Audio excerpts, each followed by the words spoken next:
Well, welcome back to the Power Breakfast Show on this, the 14th day of July. It's a Friday, and we get straight now into our newspaper review.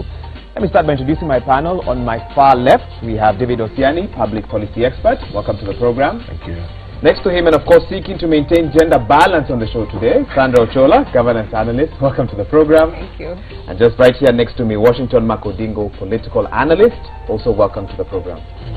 Good, let's get straight to the papers, and I will begin with the Standard, a story that caught many by surprise, and the headline reads as follows: How Special Forces freed PS captured by Al-Shabaab. Architect Mariam El-Mawi ambushed and abducted by about 30 terrorists near the Boni Forest, which is the theater of latest terror attacks, but joint security forces are mobilized. They track down the gang, bloody shootout ensues, and she is rescued with bullet wounds and burns. 4 officers and a driver are killed. Of course, the major stories are on page 4, 5, and 6 of the Standard.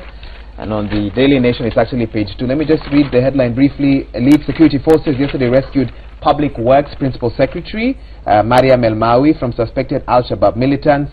At least 4 security officers, including Ms. El-Mawi's driver, were killed in the operation following the 3 p.m. abductions that marked a significant escalation of the low-level insurgency the militants have waged in parts of Lamu since early 2014. Of course, we want to begin by asking for sending quick recovery wishes to El-Mawi and all those who are injured, and of course our condolences to the 4 who lost their lives in yesterday's attack. But let me engage my panel now and find out from them, of course, how do you think the government should respond to an attack like this? These are not the headlines that you want to see.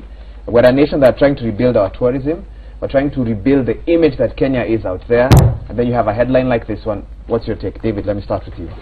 I think page 6 captures it all. I understand it. It essentially explains that the forces were a little reluctant. They did not do their job. As from early 2014, there had been clear indications that there was a resurgence of the Al-Shabaab. As a matter of fact, there had been a warning that a global, a global group of militia was regrouping, and one of its naval centers would be in Kenya. However, as you read through, you realize that the head of the defense forces, Matete, went to the coast, and to his surprise, some of the areas where he had expected the security teams to be, had been left, giving a chance for the Al-Shabaab to regroup. It's unfortunate. So then they got time to move to places like Witu and other parts of Lamu and Bodai, and essentially they didn't rein in on these people at the time they should have. And I think it's pretty unfortunate. I hope that we are able to secure our nation. Primarily, the president's role is to ensure that the people of his country are secure. To secure our borders is the job of our army. And if we have our PS, Wahiga, our principal secretary, attacked, the car, you know this, and the driver even died, I'm sorry, then it means how safe are the other people? The response to pick the PS by the KDF chopper was great. What happens to the other Kenyans who are not known by no one when they lose their lives? And how many more are being lost in Boni Forest? That was actually, you've actually brought up my next question, and I can bring Sandra in on this as well. Yeah. If this happened to a person like the PS, what should the residents of Lamu think, even as they look at security and safety in their area? And of course, as we get closer and closer to an election as well, security is a key factor around elections. What's your take, even as you look at a story that has taken at least almost 5 pages in today's Standard? I think it's a very sad situation, really, because as David said, national security is not only within our internal borders, it also goes towards protecting our borders and protecting the lives and properties of those involved. And I do agree the fact that you have a top civil servant affected by this also raises questions as to what will happen to an ordinary citizen. And as you rightly said, given an election period, of course now there are the twin threats of violent extremism and cyber terrorism, which are things that have a global outlook. And I think for the government, it has tried in terms of upping its security contributions. It has more personnel, but more needs to be done. One thing, however, that we must be we must be much aware of that this one is now a global problem. We are not going to say that there's a particular country that can do better than the others. There's a particular country that is more equipped. And over the past few months, you've seen countries in the West that are receiving more hits from terrorism. So I think it's working together, identifying where the loopholes are. And we saw one thing that CS Matiani did once he got to the acting capacity as internal CS for internal security, where it required a curfew, a 3-month curfew. So taking measures, and I think that is what the citizens need to see, that measures are being taken and that the government is concerned. The president himself is coming out and saying this is what we are doing, these are the measures we are taking to ensure that you are safe, particularly during the election period. Washington, should the government invest more in intelligence in that region? Where do you think are the loopholes or weak links that are leading to attacks like these? I think we've invested quite a bit in intelligence. I have this feeling that if our intelligence was as lax as a lot of us think it is, then we would be having these attacks every day. Because these are people who are determined to destroy us. They're determined to move into, have incursions into our country on a daily basis and as much as possible. You remember in 2011, the reason we went to Somalia in 2011 was because Al-Shabaab had become daring, and I think just before we moved into Somalia, they had got into Kenya, abducted some tourists, and our economy was threatened. People were being killed, and we went to Somalia so that we could stop them from getting onto the border. Unfortunately, I think with familiarity of a couple of years and a bit of laxity and the terrain in Lamu, anyone who's gone to Lamu knows the terrain in Lamu is nearly impossible to police. There's a huge forest where terrorists could be. We've had a running problem over the last couple of years with violent extremism, and a lot of our young people, because of unemployment and lack of opportunities, are being recruited into Al-Shabaab, so that you no longer require Al-Shabaab militants to move from Somalia into Kenya. They are people that we know, that we live with on a daily basis. And I think, and the comparison between what happened to the PS and what happens to normal Mwananchi may actually not be fair. Anyone who's traveled to northern Kenya and some of these parts will tell you that presence of security itself, a heavy presence of security on a motorcade itself, is actually invites a lot of these attacks. So that you'll find, I think our security arrangement wasn't as good as it should have been. When you have a PS going to an area like that, and everybody kind of knows that the PS is going, maybe planned in advance. It has been planned in advance. You need to have the presence of state. You need to have the presence of as much security as you possibly can, so that you can deter anyone that might actually have ideas. In this case, that didn't happen, and I think that is something that should be investigated and the people responsible held to account. My condolences to the families of the soldiers that lost their lives. 4 or 5 people.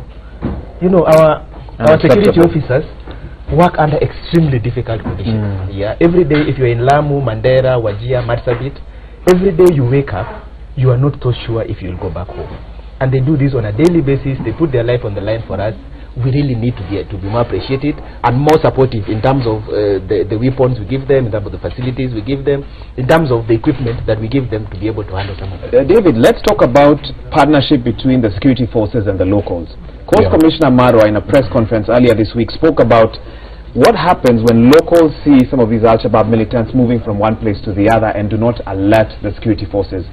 Does the government need to do more in sort of getting, not citizen policing, but a system where should you spot, Al-Shabaab militants, alert these people, there's incentive to do so, you'll be protected if that happens? Because I feel the security forces possibly need to work closer with the locals to ensure that that part of our country is better safeguarded.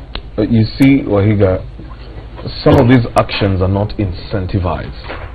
And so long as there is nothing as an incentive to draw the person, the informant, to the police, to bring this to their attention, they live in constant fear. One, you must assure them that if they divulge this information, that I know so and so, the police themselves will not come back to say. Because sometimes it is believed that the militia sometimes could even have their networks within our forces, which would be unfortunate. Now then, after building that trust, you need to incentivize it. But when they give you a lead and you realize it's a credible lead, you carrot, you know, give them the carrot and say, you know what, that was helpful, we were able to get this guy. But beyond that, Wahiga, Washington has said something that I need to reiterate: equipping our forces. One, you need to increase the number of our forces, of our army and the police, to be able to deal with this. The numbers dealing with this is way too little. Bonny Forest is massive. You cannot end up with 1,000 people and expect them to come Bonny Forest and be able to deal with that terrain and get our Al-Shabaab. But where do we put our resources?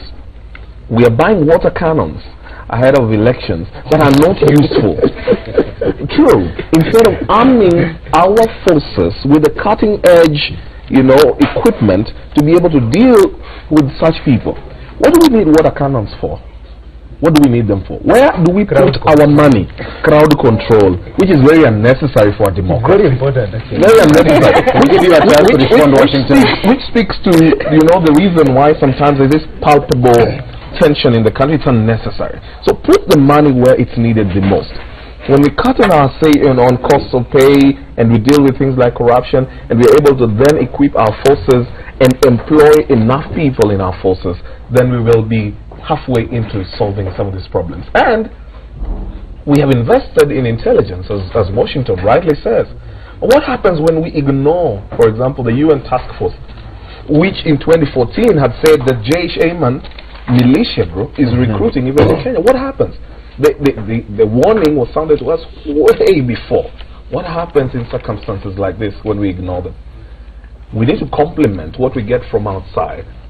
We believe in our intelligence services, which is great, but we must also accept that there are people who may know more than we do. We don't know it all. We borrow from each other. So when we are given a warning, as is here in page 6, we take the warning seriously and act on it. We don't sleep on it. Okay, okay. You've spoken about crowd control, brought up an interesting aspect which actually leads us to our next story which we're looking at. Yeah. Nation page 1, Raila runs into hostile crowds, and at this point I'll also allow Washington to respond to allegations of water trucks and crowd control. But let me read the headlines first. National Super Alliance flag bearer, this is on page 1 of the Nation, Raila Odinga yesterday cut short his campaigns in President Kenyatta's Kiambu backyard after hostile crowds at various stopovers heckled and stoned his motorcade. We cross over to page 4. Raila rallies disrupted by rowdy youth. Police in Thika town deployed tear gas and fired live bullets to disperse rowdy youths who hurled stones at Mr. Odinga's motorcade after a confrontation ensued between his supporters and those of Jubilee. Trouble started when part of the crowd began chanting Jubilee slogans, occasionally interrupting the NASA presidential candidate's speech, angering some of his handlers who started chasing them away armed with wooden sticks. We have seen the start of something that we hadn't seen before in this election. That's from Wednesday. Is the timing suspicious to any of you that Raila has been able to go to Kiambu peacefully? The president, I mean, everyone has been actually able to go almost anywhere. We've actually been seeing more trouble on the county stage than on the national stage as well. But why now, 24 days to the elections, are we seeing what we're seeing now? Sandra, do you have, what are your thoughts on this, even as you look at the headline and we wonder what the next few days will look like? I don't think it's anything surprising. You know, we've been talking about political intolerance for a while now, and I think we had this discussion yesterday where we said that citizens are changing and they're becoming more expressive about what they want, the kind of decisions they're making, like we saw during the nomination stage. But then there are certain things that are yet to change, and part of that is our level of political intolerance. And what we are seeing right now is in my perspective, what we've seen before. Perhaps the triggers are different from what we saw happen in Nyanza, and perhaps Washington, since you were the one speaking about crowd control. Will tell us where that may not have happened. Well, that may not have happened. Sorry, Washington, your reaction to what we saw. First, David made very incendiary remark. He said that we are busy buying equipment for crowd control and not arming the military. The two don't have to be mutually exclusive. They can be ongoing at the same time. They can be ongoing at the same time. This is on fact that our people literally. From a security standpoint, the truth is, if there was widespread violence across the country, we do not have sufficient police officers to contain it. That is just the truth. And do you agree with that? That's what I said. Which makes this incident in Thika worrying, because previously, as you've said, we've seen heckling, and it's something I've never understood. If you do not like someone, don't go to their rally.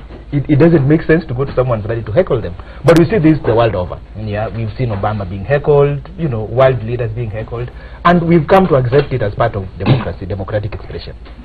The problem comes in when you move the heckling to violence. And I think the nation has an interesting take on it. That people were chanting Jubilee slogans until the point when Odinga's handlers became impatient with it and started chasing them away. Yeah, so it's an interesting perspective, because what I had in mind, what I thought happened was that it was pelted with stones, attacked out of the blues.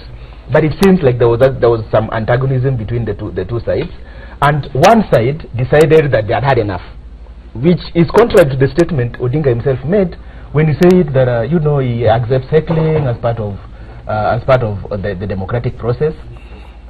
This is what I would want to see happen. I have no problem with the heckling. Let people heckle. I mean, it's part of expression, but let it remain there, because we do not want to start this.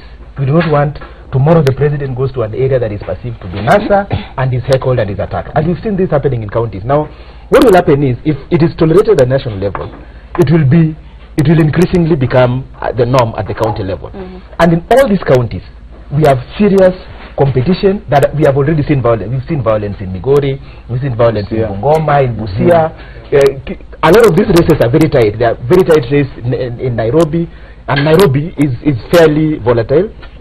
We've seen a tight race in Makueni, not Makueni, in Machakos, and even in Kitui. There is a tight race everywhere where there are very high stakes.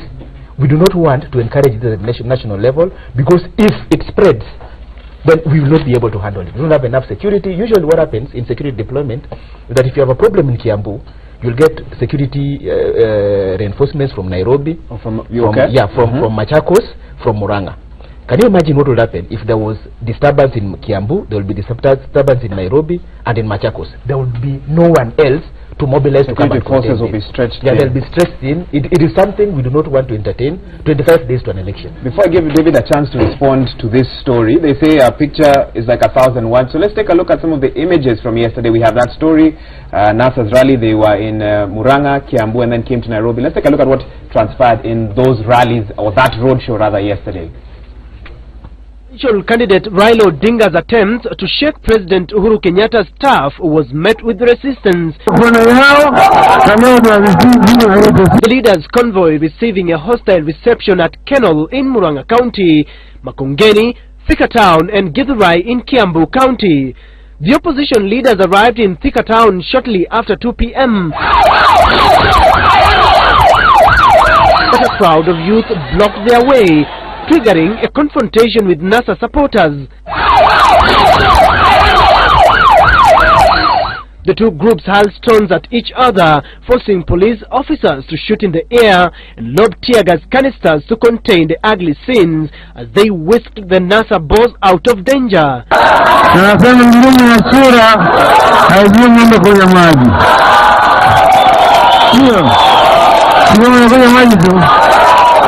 Wakenya wengi wanataka mabadiliko. Umaarufu utakuwa kwa debe. Umaarufu hautakuwa kwa kupiga kelele ama kuleta fujo. Umaarufu ni kwa debe. Odinga and his team drove to Githurai 45. Here, it was not any better.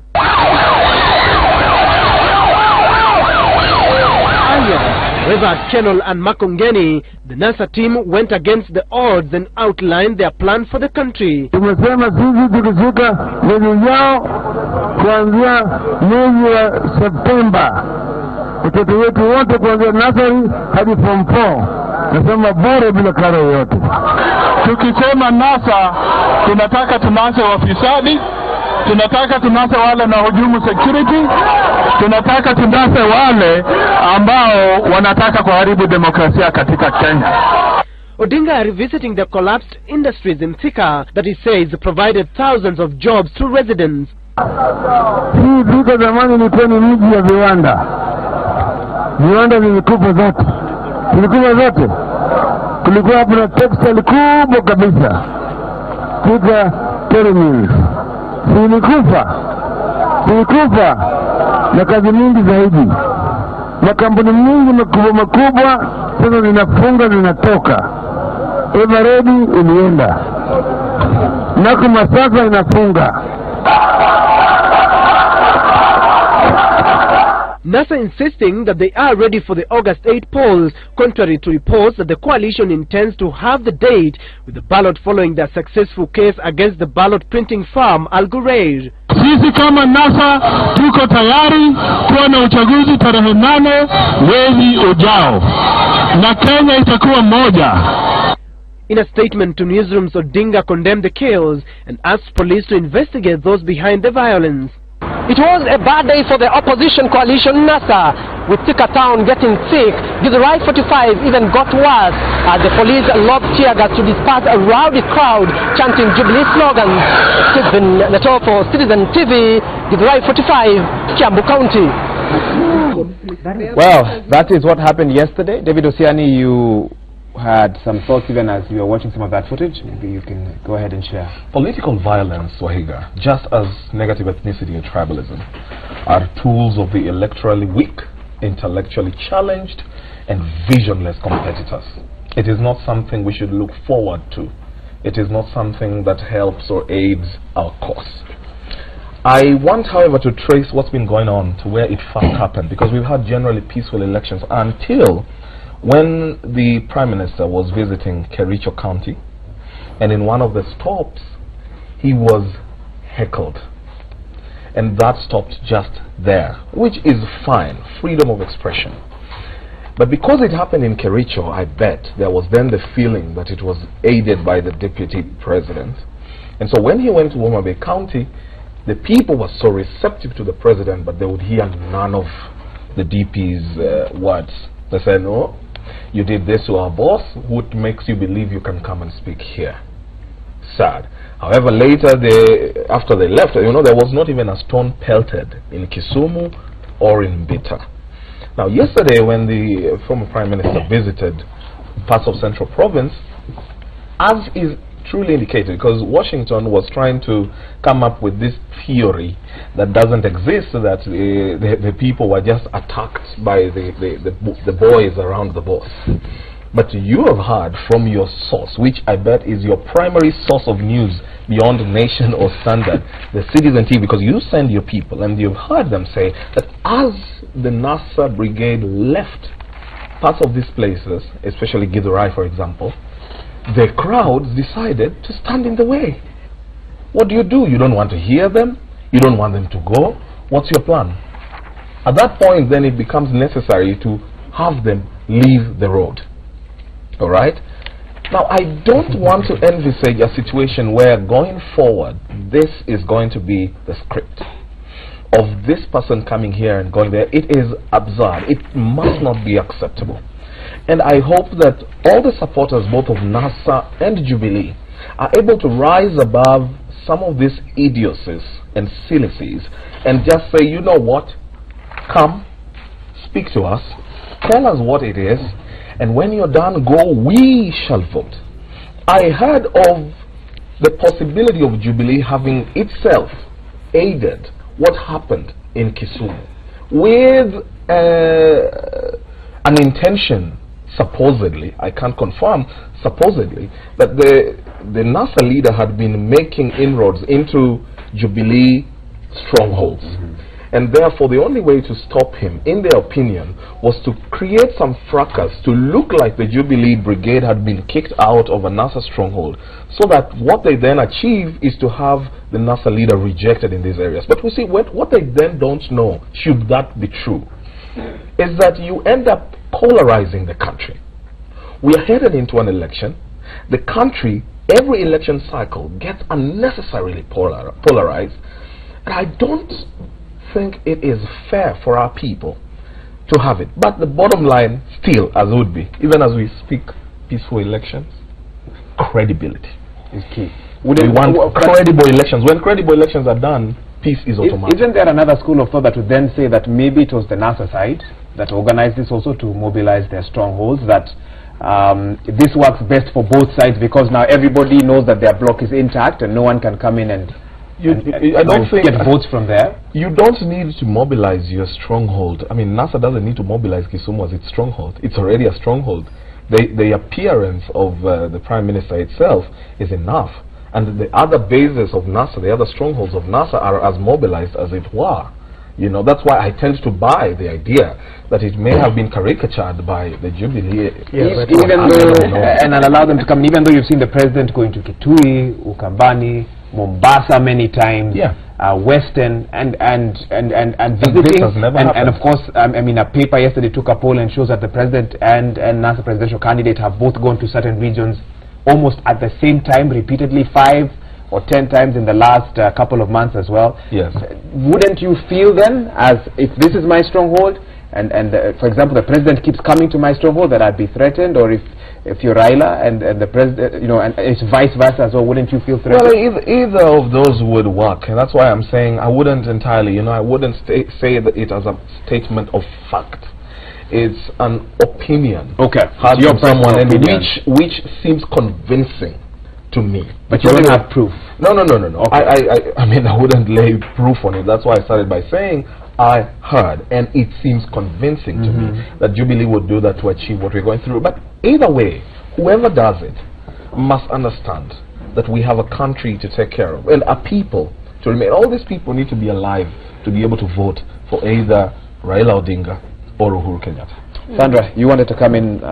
You look like you need to respond to him. Go ahead. It's not entirely a response. I think it shouldn't matter where it started, whether it was a Jubilee or a NASA affair, because that is where we lose the point. That is where we lose the ball.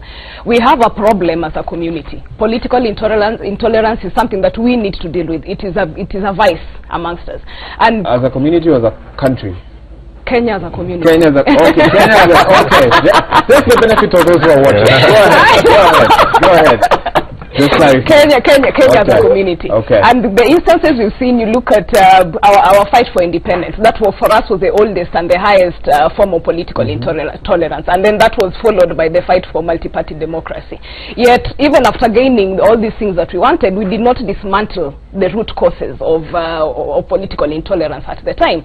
So you have generations of people who still have the scars of political intolerance, and this is something we've not addressed. And so for me, moving forward, my appeal will not to be politicize this whole process, because you're going to say NASA started it, Jubilee started it. Where is that going to get us at the long run?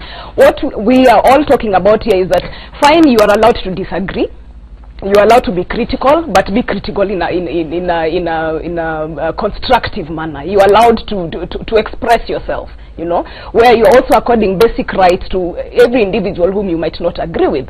And so, as we move forward, as Mark and even David is saying, what we need to focus on is not to politicize the issue, but to condemn all these issues that are coming up in terms of violence, and ensure that moving forward we have solutions. And in my perspective, one of the solutions will be, in the short term, is to ensure that we have security, which is something that we talked about earlier, to ensure that our crowds are protected and people are able to go to the elections in a free and fair environment.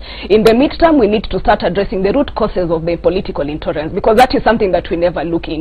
In the long term, it's important for us to ensure that we are raising generations of individuals who are able to agree with other people, that are able to tolerate others, even if their political opinions do not agree with you. Okay. Washington, I know you're looking very thoughtful, meaning you have a lot that you want to answer. What we'll do is, We'll take a quick break, but when we come back, we'll talk about that and so much more in today's papers. You're watching the Power Breakfast Show, the newspaper review session, live on Citizen TV.